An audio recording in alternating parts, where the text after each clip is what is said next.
On a quiet night in October 2019, in a small town where nothing ever really happened, 22-year-old Elena Harper stepped outside her friend's house for what should have been a simple walk home. It was just after 9 p.m. The streets were calm.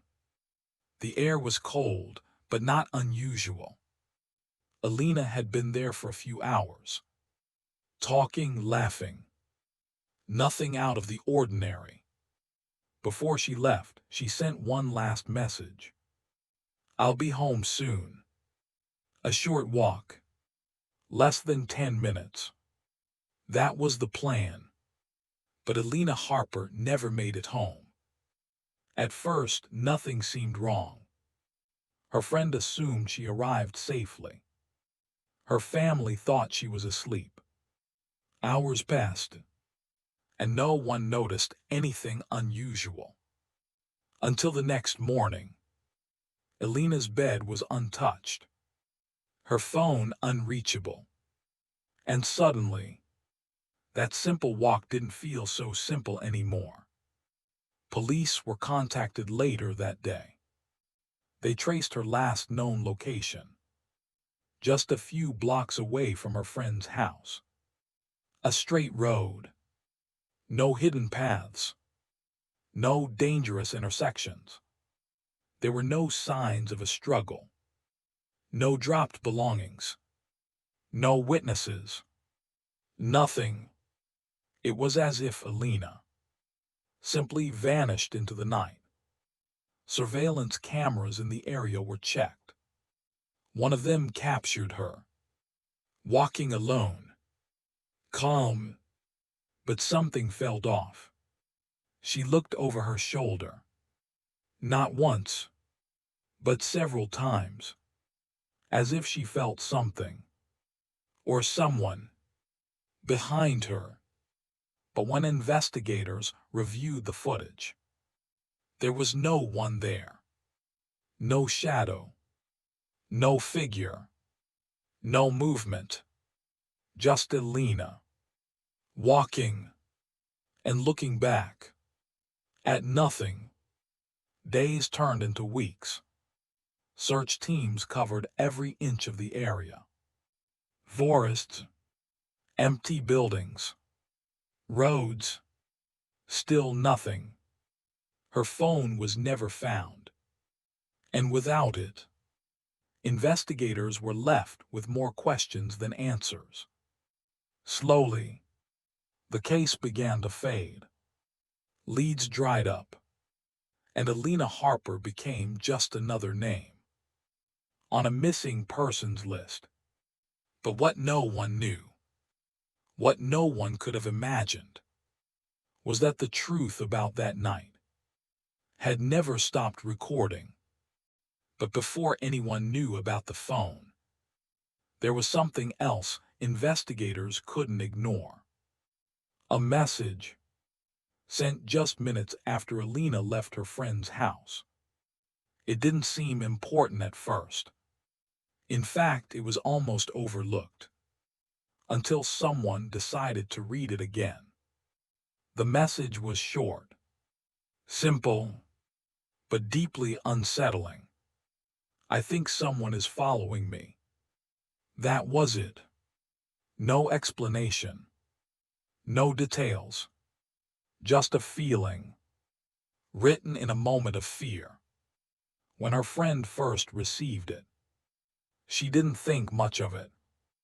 Maybe Elena was just being paranoid.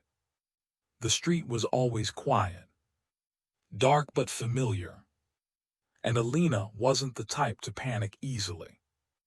So instead of calling, instead of checking, she simply replied, "You're probably overthinking. Just go home and text me when you get there." Elena never replied. That message became the last confirmed contact anyone ever had with her. Investigators began to reconstruct the timeline. 9:07 p.m. Elena leaves the house. 9:09 p.m. she sends the message. And then nothing. No calls, no texts, no activity. Her phone went completely silent, almost instantly, as if something happened. Right after she pressed send, detectives returned to the street where she was last seen. They walked the same path, same distance, same lighting, trying to understand what she might have seen or felt, but everything looked normal. Too normal. No reports of suspicious individuals. No passing vehicles caught on nearby cameras. No footsteps. No shadows. Nothing that could explain why Elena suddenly believed someone was behind her. And yet, the fear in that message felt real. Not imagined. Not exaggerated. Real. Because people don't usually write something like that unless they truly believe it. And if someone really was following her that night, then the question becomes, why was no one ever seen? That question led investigators to the only objective witness they had left. Surveillance cameras. The street Elena walked that night was covered by several CCTV cameras, mostly from nearby houses and small shops. If someone was following her, this would be where they'd find them. Investigators pulled footage from every possible angle. And at first, everything seemed ordinary. Until they found her. 9:08 p.m. Elena appears on screen, walking alone. Her pace is steady. Her posture relaxed. There's no sign of panic. No sudden movements. Just a normal walk. On a quiet street. But then, something changes. She slows down. Just slightly. And then, she turns her head, looking behind her. The footage continues. A few more steps. And she does it again. This time, a little faster, as if she's trying to confirm something. Investigators paused the video, rewound it, zoomed in, frame by frame, searching for anything, anyone. But there was nothing there. No figure, no movement, no shadow stretching across the ground. Just an empty street. And Elena, looking back at it, again, and again, and again. The footage from the next camera picked her up seconds later. This time, her walking speed had changed. Slightly faster now. Her arms more tense. And then, she looks back one more time. Longer than before. As if whatever she thought was there was getting closer. Investigators checked every angle available. Every possible blind spot. Every second of footage. But no matter how many times they reviewed it, the result was always the same. Elena Harper was completely alone. And yet, her behavior told a very different story. Because something made her believe she was. At least, that's what she seemed to believe. But belief alone isn't evidence. And for investigators, evidence was everything. So they returned to the scene. Not just to watch, but to search. Every inch of the street where Elena was last seen was carefully examined. The pavement, the sidewalks, the spaces between houses. looking for anything that didn't belong. A dropped item, a sign of resistance, anything that could suggest a struggle had taken place. But there was nothing. No broken objects, no scattered belongings, no signs that Elena had tried to fight back. Even more concerning, there were no signs that anyone else had been there at all.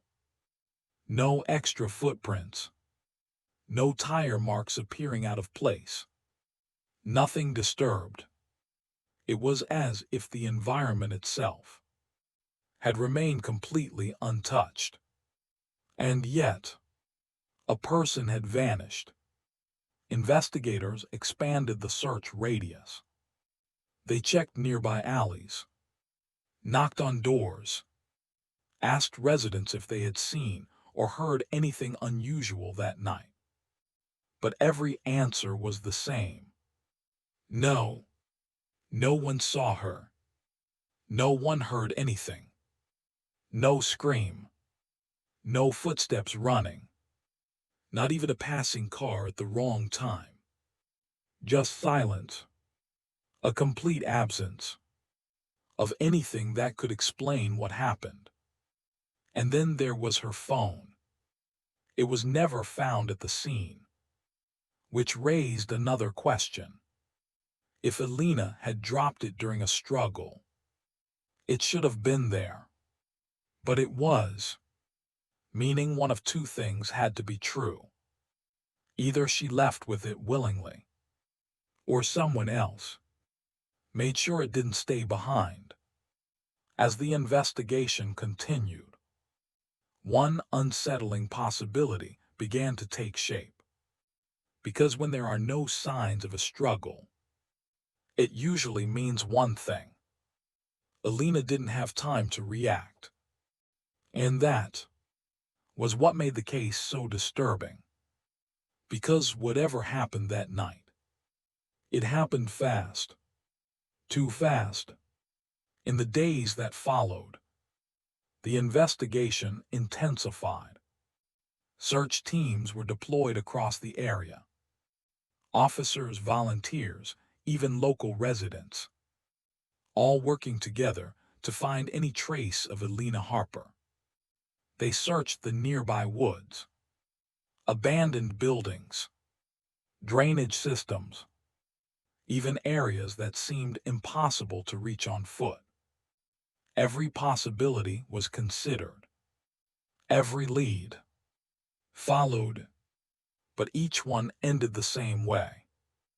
With nothing. Days turned into weeks. Weeks into months. The media covered the story at first. A young woman vanished without a trace. It was the kind of case that captured attention for a while. But as time passed, new stories replaced old ones. And slowly, the spotlight faded. Investigators had fewer leads to follow. Interviews stopped producing new information. The evidence, what little there was, remained unchanged. Elena's family continued searching in their own way, holding on to hope, refusing to believe that she was truly gone. But hope becomes harder to hold on to when there are no answers and no signs that those answers are coming. Eventually, the case was reassigned. Then quietly, it was deprioritized, not officially closed, but no longer active. Another missing persons file, placed among many others, waiting, unresolved. And over time, Elena Harper became less of a case and more of a memory, something people talked about in past tense. Until years later, something changed. Because in a place no one expected, something that should have been lost forever was found after nearly 3 years, when most people had already stopped asking questions. Something unexpected surfaced. It happened just outside the town, in a wooded area, not far from where Elena was last seen. A man had been walking along a narrow trail, not searching for anything, not looking for clues, just passing through, until something caught his attention. Lying partially hidden beneath leaves and dirt was a phone. Old, damaged, but still intact. At first it didn't seem important, just another discarded object, left behind over time. But when he picked it up, something felt off. It wasn't completely dead. The screen flickered, barely, enough to show that there was still power left inside. That was unusual. A phone left in the forest for years shouldn't respond at all. And yet, this one did. The man brought it to a local station, not knowing what it was or who it belonged to. But it didn't take long for investigators to recognize it. The model, the case, the small crack across the corner of the screen. It matched the description exactly. This wasn't just any phone. It was Elena Harper's. The same phone that had disappeared the night she vanished. The same phone that had never been recovered. Until now. Suddenly, a case that had been silent for years came back to life. Investigators reopened the file. Specialists were brought in.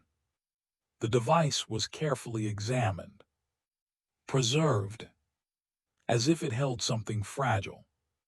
Because it might have. It might have held answers, or something even more unsettling. Because when they finally managed to access its contents, they discovered something no one was prepared for. Not the investigators, not the analysts, not even the people who had worked on the case from the very beginning. Because what they found inside Elena's phone didn't just raise questions. It changed everything.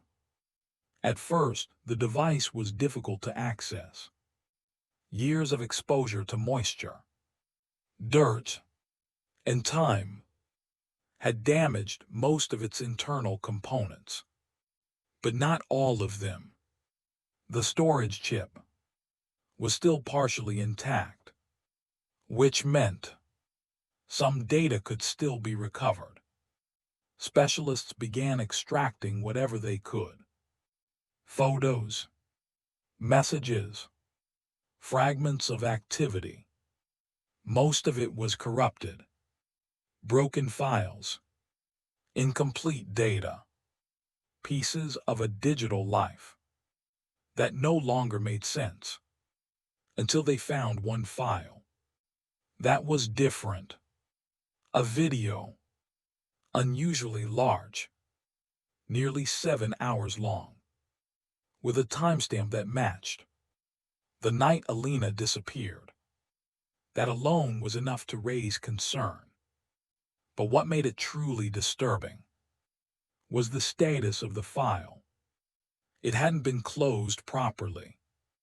There was no clear endpoint, no sign that the recording had ever been stopped, as if the camera had been left running and never turned off. Investigators prepared to review it carefully, frame by frame, if necessary, because this might finally show what happened that night. The room was silent as the video began to play. The first few seconds were unclear, dark, unstable. But then, the image slowly came into focus, and what they saw was Elena, alive, holding the phone, walking alone into the night. But this time, they weren't just watching her disappear. They were about to see what she saw. That was what investigators hoped to understand. Not just where she went, but what made her afraid. The video continued. The camera angle was unstable, slightly tilted, moving with each step she took. It was clear she was holding the phone in her hand, not recording intentionally, but not turning it off either.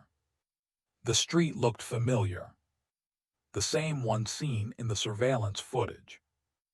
Dim streetlights, long shadows stretching across the pavement. Empty, completely empty. At first, nothing seemed unusual, just the sound of footsteps. Soft, steady, echoing slightly in the quiet night. But then, her breathing changed. It became heavier, less controlled, as if something had shifted in her mind. The camera dipped slightly, pointing closer to the ground now, almost as if she didn't want to look ahead, or didn't want to see something directly. A few seconds later, she slowed down, and then stopped. Completely. The footsteps ended. The only sound left was her breathing. Quiet at first, then sharper, more urgent. And then, she turned. The camera followed, slowly, revealing the empty street behind her. The same street investigators had already seen from the CCTV footage. Nothing there. No movement. No figure. No explanation. And yet, Elena didn't move. She just stood there, staring, as if she was waiting for something to appear. Seconds passed, then nearly a full minute.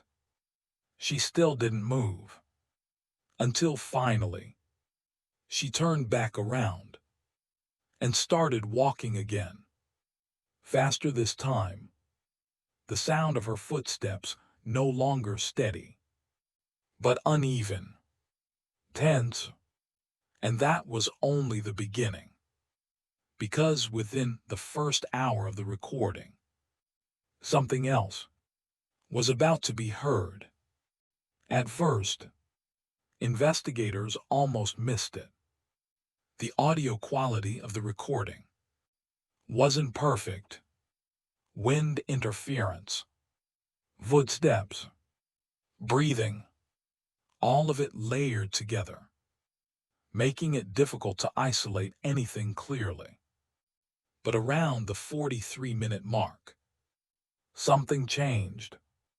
It was subtle, easy to ignore if you weren't listening carefully. A sound behind her, not loud, not sharp, just there.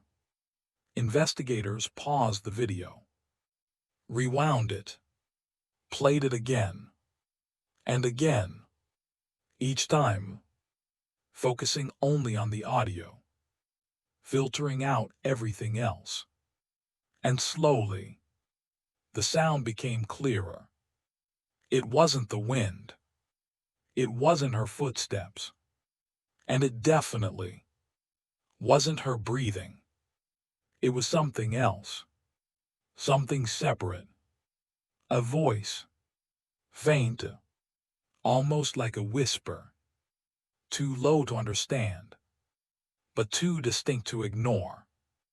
The moment it appeared in the recording, Elena reacted. Her steps slowed.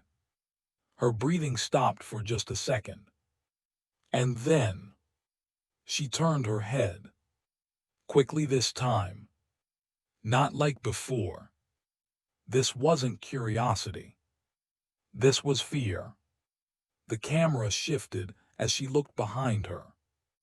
The image shook slightly, trying to focus, trying to find something. But once again, there was nothing there. Just darkness and an empty road. The audio was analyzed further. Enhanced, cleaned, slowed down. But no matter what they did, the words couldn't be fully understood. Only one thing was certain. That voice did not belong to Elena. And it was close. Too close. Because whatever made that sound wasn't somewhere in the distance. It was right behind her. That was the part investigators couldn't ignore. Because distance can explain many things. But proximity changes everything. The moment that sound appeared, Elena's behavior shifted completely. There was no hesitation this time. No second guessing. Whatever she heard, she believed it was real. Her steps became quicker, sharper. The rhythm of her movement no longer controlled.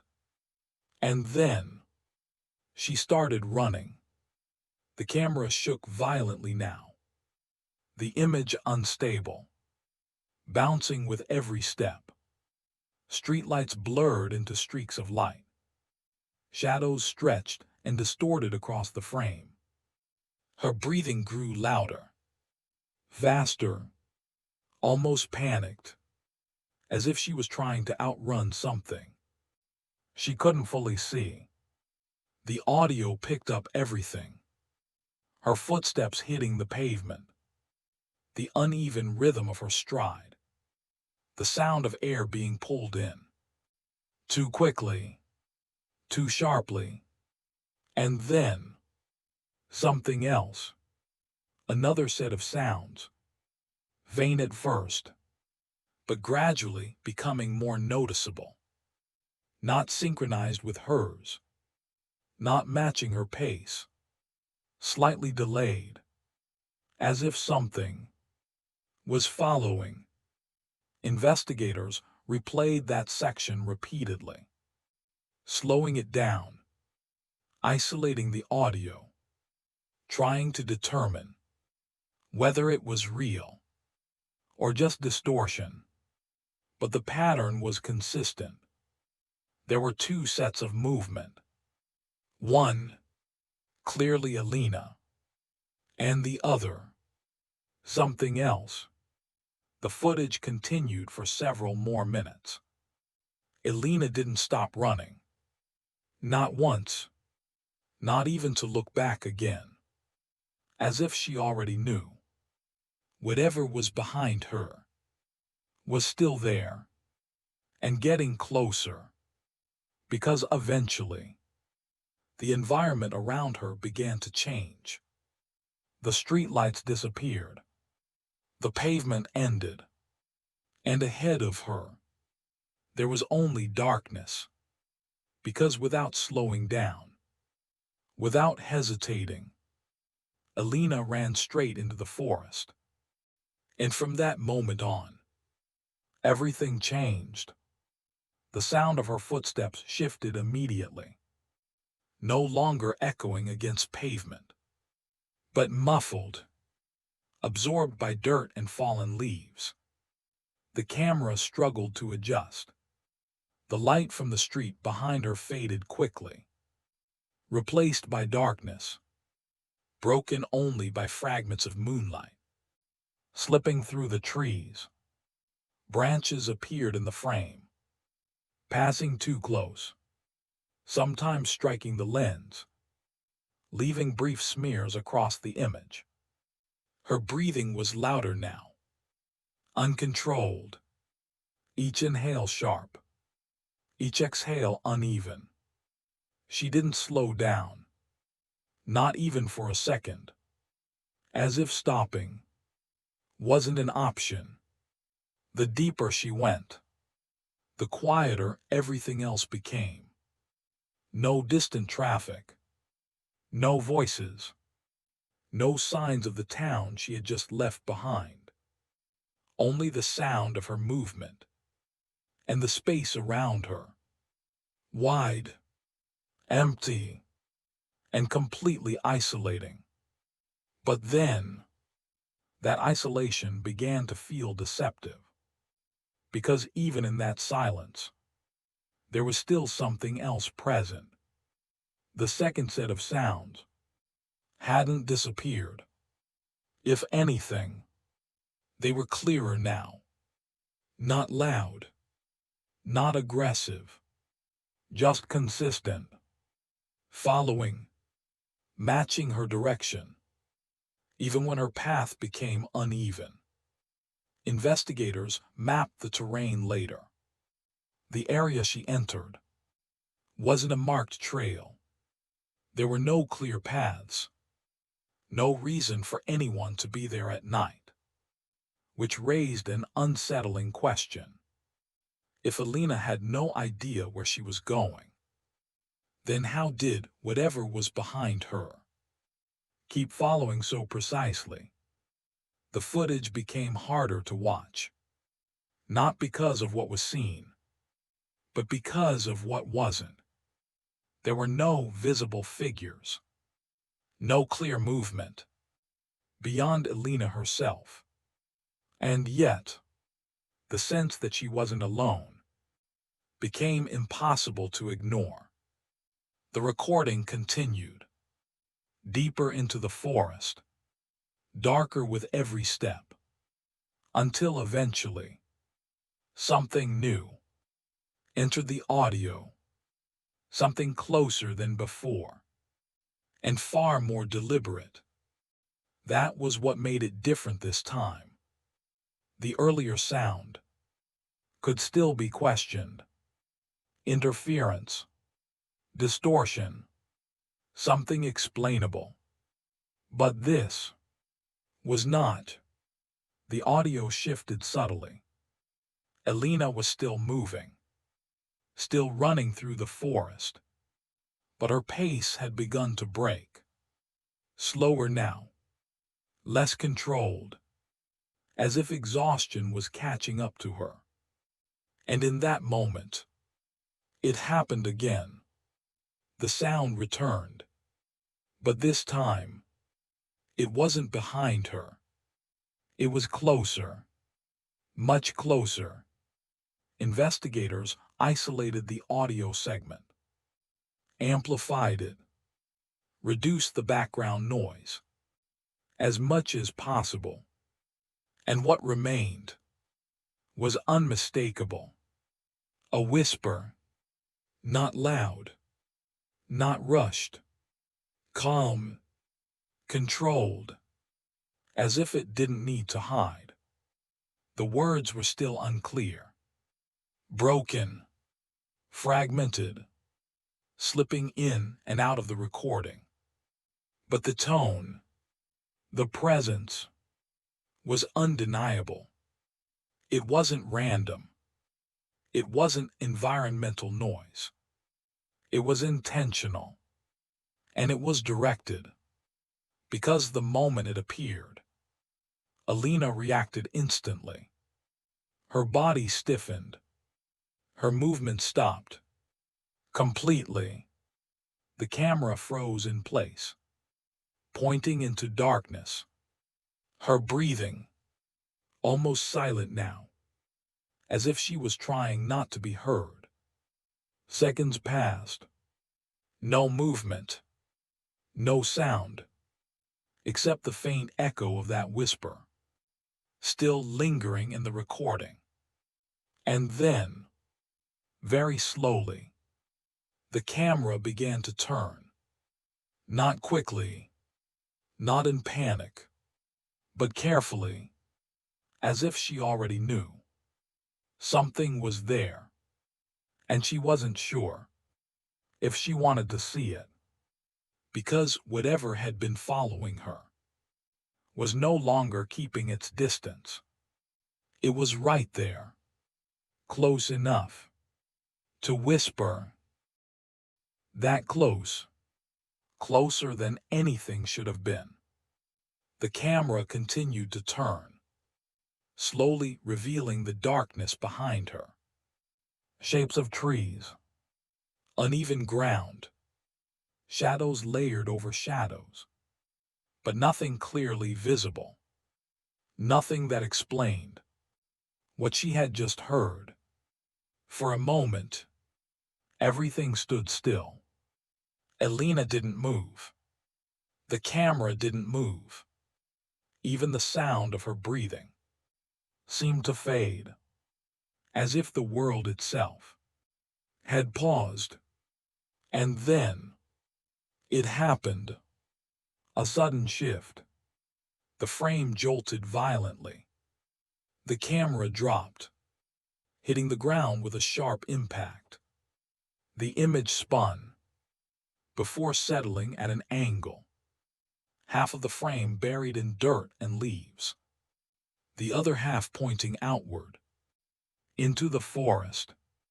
For a few seconds, there was only chaos, movement, sound, fragments of something happening just outside the visible frame. Elena's footsteps stumbled, unsteady now, disoriented, as if she had lost her balance or been forced to the ground. The audio captured everything. The rustling of leaves, the sharp intake of breath. And then, nothing. No voice. No footsteps. No movement. Just silence. The camera remained where it had fallen, still recording, still capturing the same fixed angle of the empty forest floor. Seconds passed, then minutes. No sign of Elena. No sign of anything else. Just the quiet, stretching longer than it should have. Because if Elena had simply fallen, she should have gotten back up.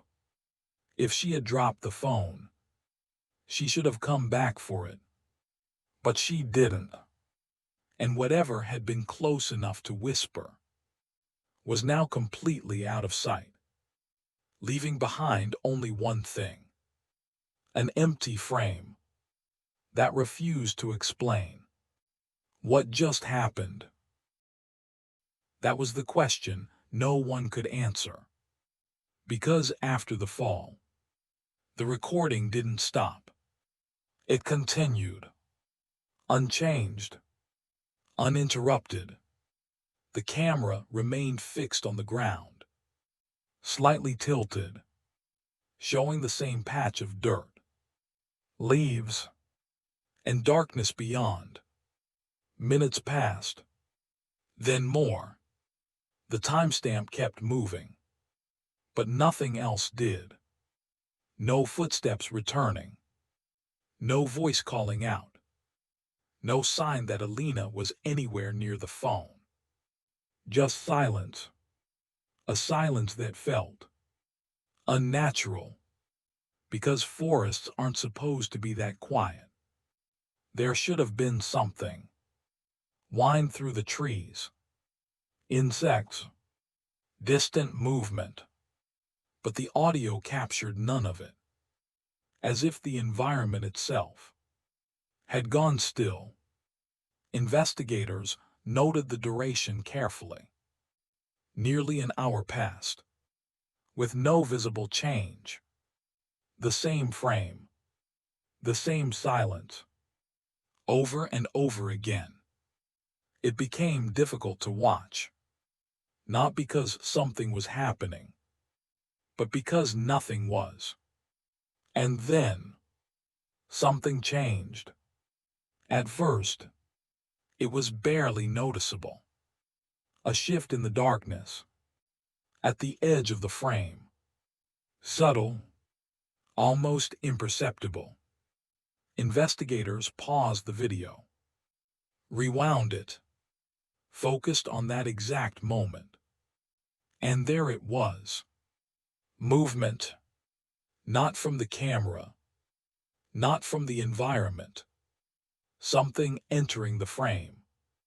Slowly, without sound. A shape, passing just beyond the area, where the light could fully reach. Too dark to identify. Too controlled to ignore. It didn't rush. It didn't hesitate. It simply moved, as if it knew exactly where the camera was. And then, just as quietly as it appeared, it stopped, right at the edge of the frame. Not fully visible, not completely hidden. Just there, as if it had been waiting for the camera to keep watching. That was exactly what it felt like. As if whatever had entered the frame wasn't sluchakrakoi. It wasn't wandering. It was aware. Aware of the camera. Aware of the moment.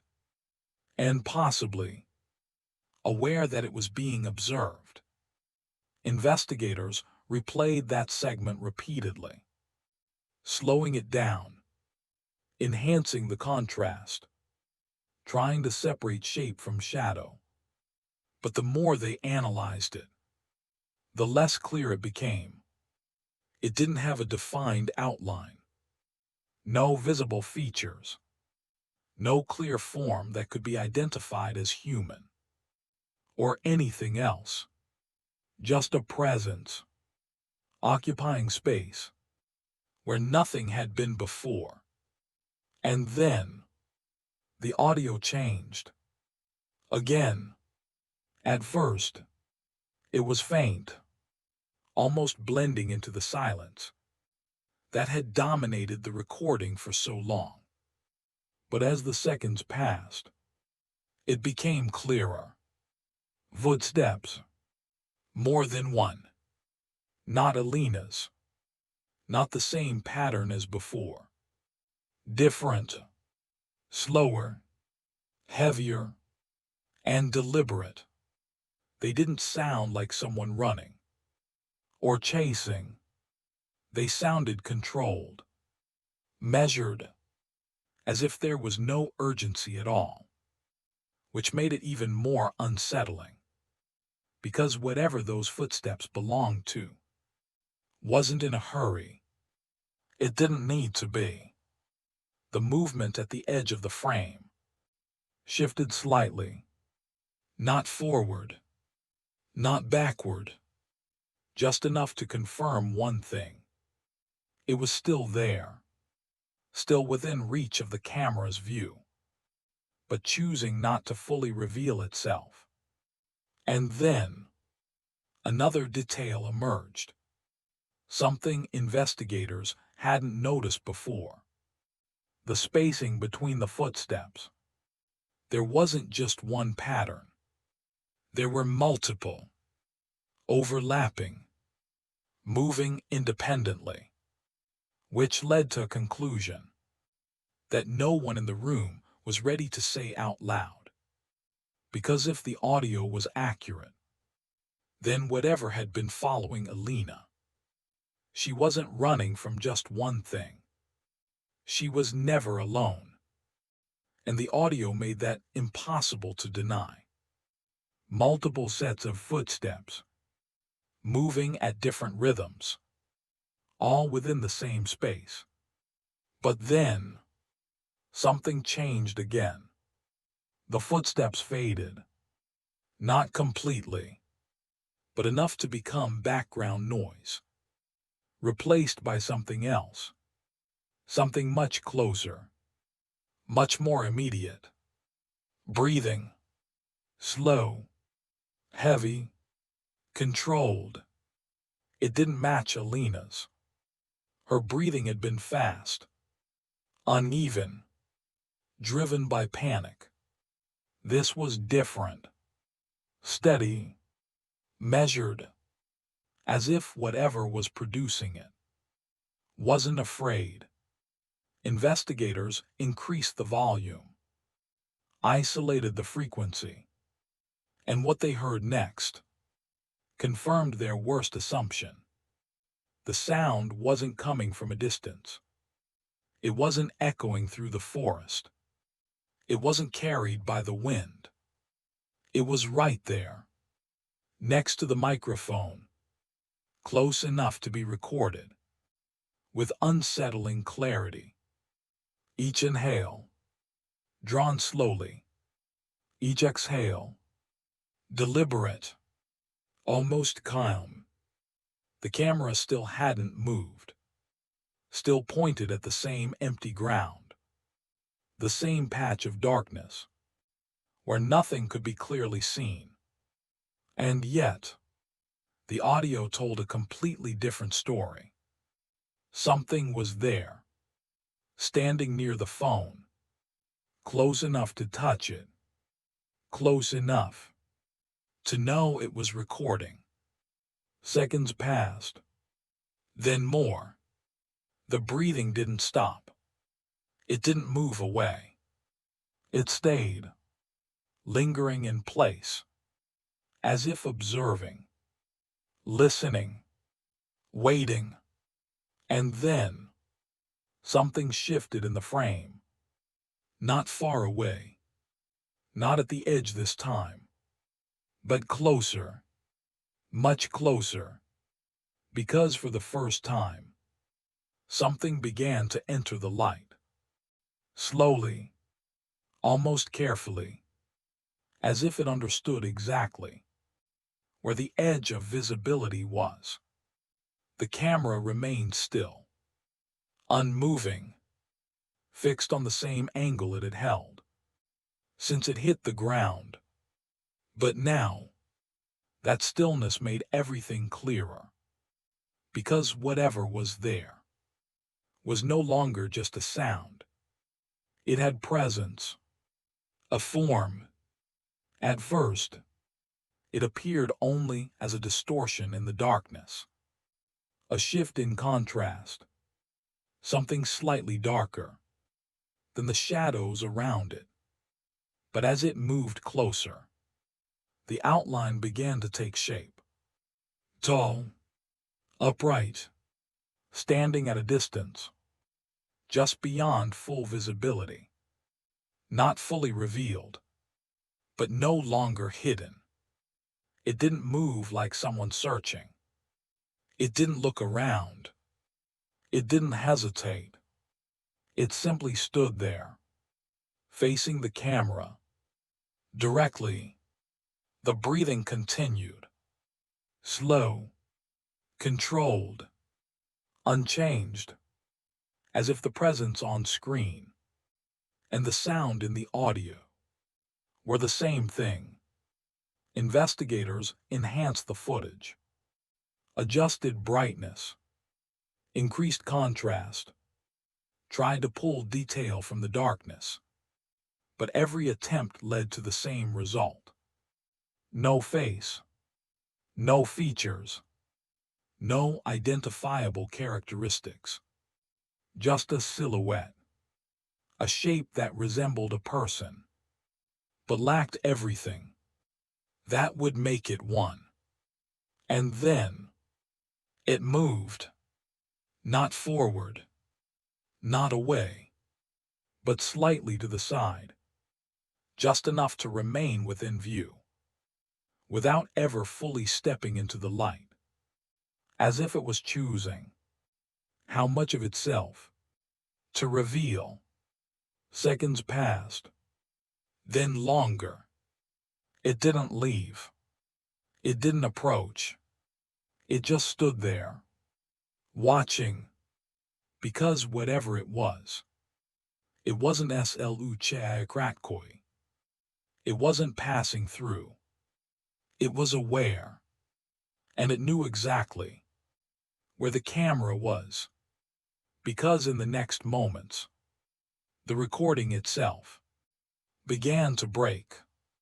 At first, it was subtle, a flicker in the image, a brief distortion in the audio, the kind of interference that could be explained by damage or time. But then it became worse. The screen glitched. Lines of static cut across the frame. The silhouette, still standing there, began to distort along with it. Not disappearing, not moving, but changing, as if the camera was struggling to process what it was seeing. The audio followed. The steady breathing, once clear and controlled, became uneven, fragmented, breaking in and out of silence, then overlapping with something else. A second layer of sound, hard to identify, too distorted to understand, but undeniably present. Investigators slowed the footage, frame by frame, trying to stabilize the image, trying to isolate the audio. But the closer they looked, the less it made sense. The silhouette seemed to shift in ways that didn't follow normal movement. Edges bending, stretching, then snapping back into place. Not like a person, not like anything familiar. And then, the audio cleared, just for a moment, long enough for one final sound to be heard. A voice, not distant, not hidden, close, clear, and directed. Don't let it see you. The words were unmistakable. Calm, controlled, almost instructive. And then, everything stopped. The image froze. The audio cut out completely. No transition. No fade. Just an abrupt end to a recording that was never supposed to end that way. And with it, the last known moment of anything connected to Elena Harper, leaving behind only one question. Not about what was seen, but about what wasn't. Because if that voice was warning someone, then who was it talking to?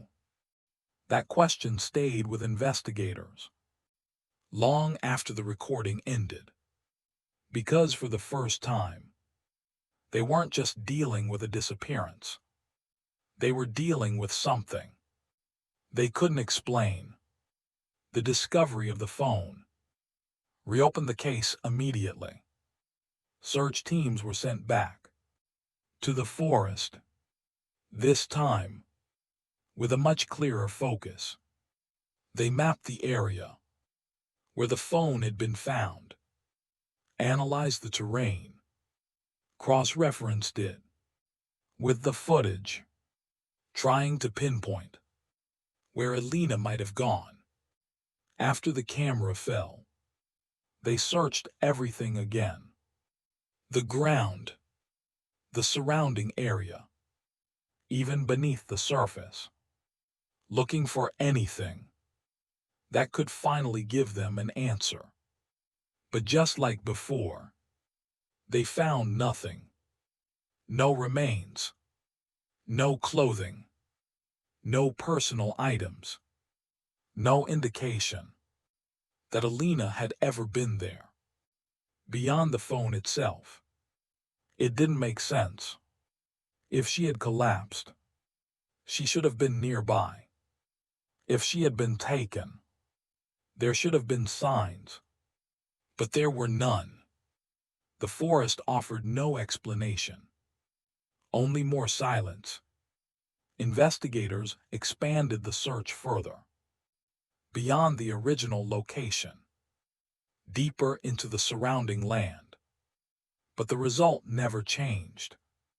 Elena Harper was still missing. Officially, the case remained open. But in reality, it had reached a dead end.